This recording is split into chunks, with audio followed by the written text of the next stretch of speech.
Accountability, rather lack of it, has been a big problem in India, in the government departments, in the government agencies. Has that been your experience? Let me share my experience with Huda, Haryana Urban Development Authority in Faridabad.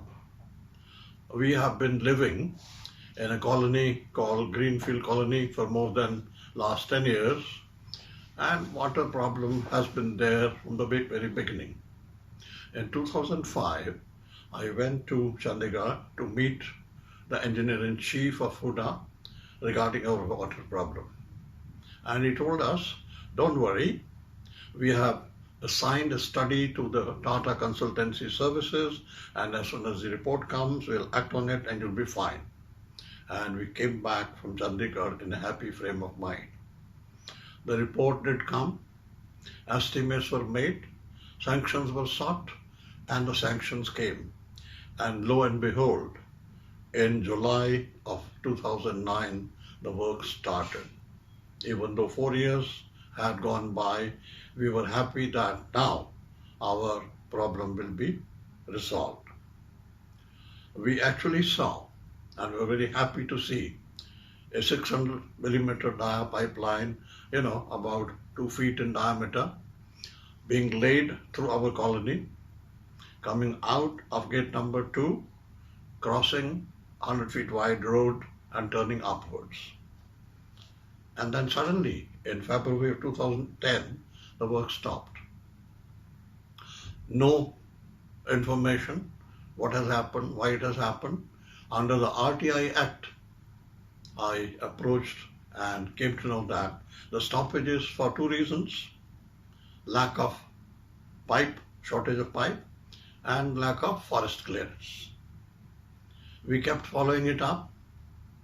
At one stage, the executive engineer in charge had given in writing that his aim is to complete the project within 6 months of the forest clearance coming.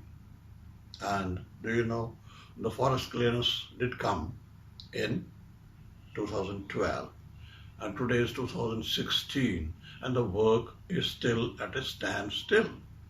Can you beat that?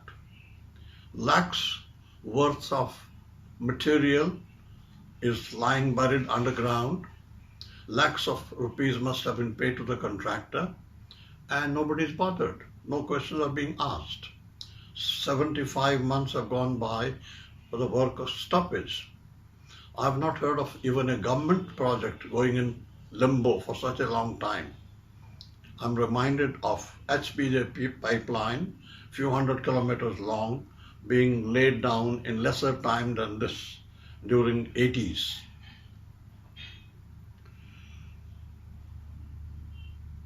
What is the way out?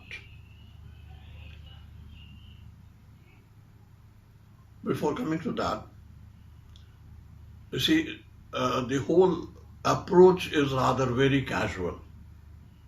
I was attending a meeting in the office of Administrator Huda at Faridabad, who is the first appellate authority under the RTA Act, and I was explaining my point of view. And in comes a loudmouth politician type looking person. The IAS administrator got up, received him, and walked out. And he never came back. So there are a number of such casual experiences where they don't bother for the public. On 26th of April, I had a similar meeting in the office of Administrator Huda.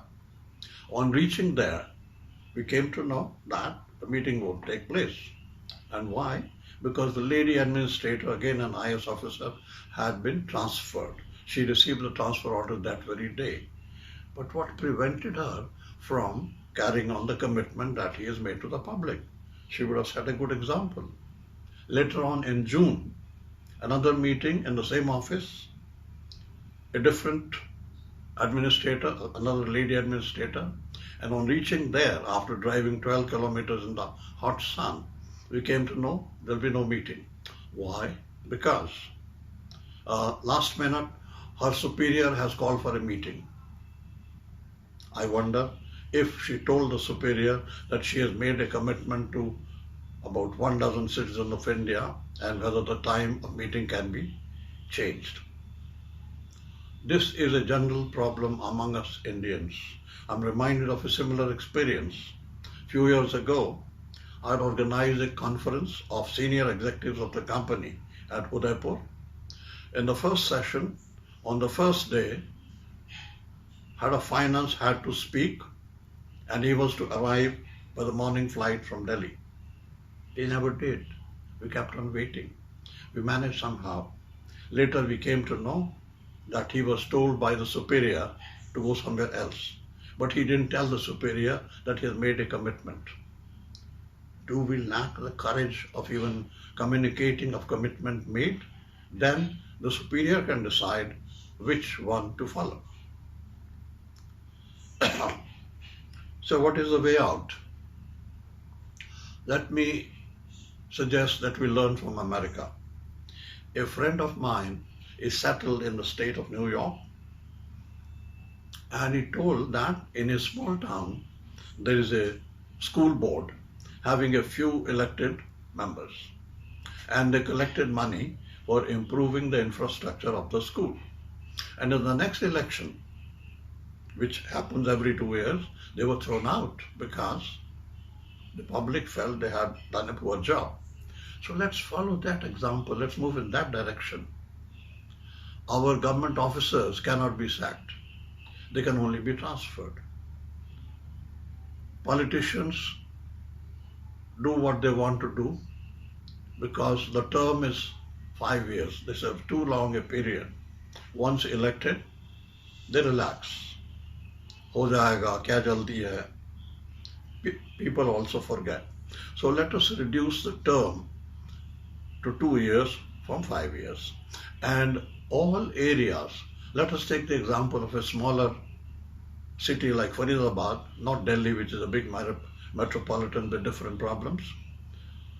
Let there be small boards for all areas, separate boards, where government money is spent for public welfare, for education, for health, for roads, for electric supply, for water supply, and there should be few board members who are elected for a period of 2 years. And then let the public reward them for being elected if they've done a good job, or punish them for throwing them out if they've done a poor job. Let us move in that direction. And the expense and extra effort in the elections will be more than justified by higher accountability for results and the visible results that will